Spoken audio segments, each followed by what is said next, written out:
আমরা কয়েকজন বন্ধু মিলে গিয়েছিলাম রাসের মেলা দেখতে। সেখান থেকেই ফিরছি। এর আগের ট্রেনটা জাস্ট কয়েক সেকেন্ডের জন্য মিস করেছি। এর পরের ট্রেন আছে 9:10টা, 9:10-এ। এই একটু আগে একটা হাওড়াগামী লোকাল চলে গেল। এখন আমরা আর কয়েকজন যাত্রী ছাড়া স্টেশন প্রায় খালি বললেই চলে। আজকে ঠান্ডাটা ভালোই উপভোগ করছি। আমার আবার ঠান্ডাতে অ্যালার্জি, তাই একটু ঠান্ডা লাগলেই শুকনো কাশি চলে আসে। স্টেশনের মাইকটাও অনেকক্ষণ কোনো শব্দ হচ্ছে না। মনে হয় এর পরের লোকাল আমাদেরটাই। হাতের ঘড়িটার দিকে তাকিয়ে দেখলাম 8:35। আমার বন্ধুরা নিজেদের মতো ব্যস্ত। কেউ ফোনে গান শুনছে, আবার কেউ কথা। তন্ময় ইউটিউবে ভিডিও দেখছে। স্টেশনের একটা লাইট কাঁপছে।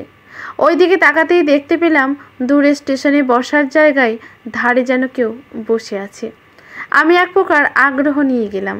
গিয়ে দেখি গুটিসুটি হয়ে এক কোণে এক মেরে বসে আছে এক বয়স্ক মহিলা। আমি বাকি বন্ধুদেরও ডাকলাম। যখন বয়স্ক মহিলাকে প্রশ্ন করলাম, এখানে এইভাবে বসে আছেন কেন, উনি অপ্রস্তুত হয়ে বললেন, কোথাও যাওয়ার জায়গা নেই, তাই যেখানে মনে হয় রাতে ঘুমিয়ে নিই। আপনার ছেলে, পরিবার কেউ নেই? আছে তো।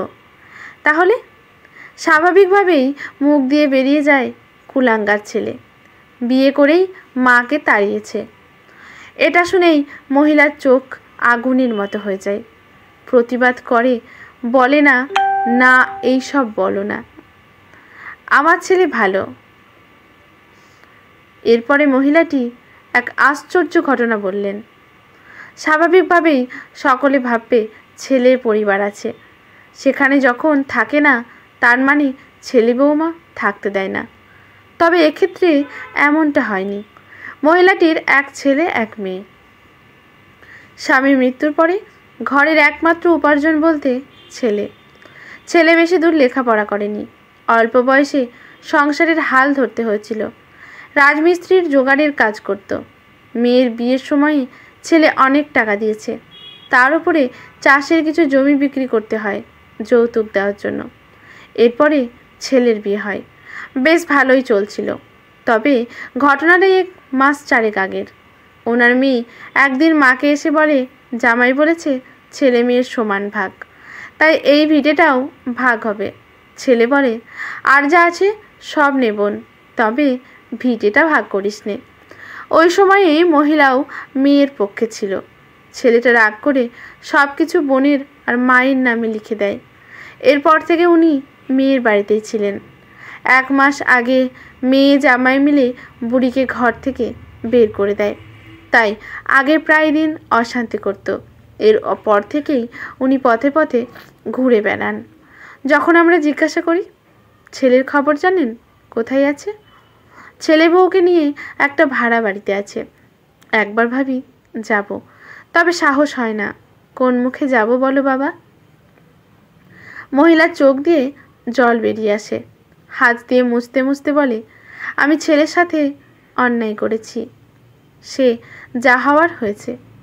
আপনি ছেলের কাছে গিয়ে কথা বলুন, দেখবেন ঠিক সমস্যার সমাধান হয়ে যাবে।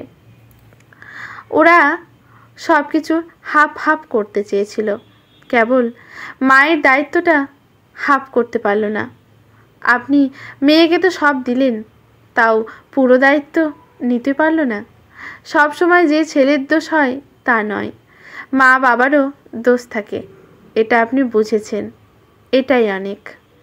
এদিকে আমাদের ট্রেন স্টেশনে আছে, এইমাত্র ঘোষণা করলো। আমরাও বিদায় জানিয়ে চলে এলাম। আজকের গল্পটি এখানে সমাপ্ত। আজকের গল্পটি লিখেছেন অমিত কুণ্ডু। লেখাটি যদি আপনাদের ভালো লাগে তাহলে লেখকের প্রতি শ্রদ্ধা জানিয়ে একটি কমেন্ট করে যাবেন। লাইক শেয়ার করে পাশে থাকবেন।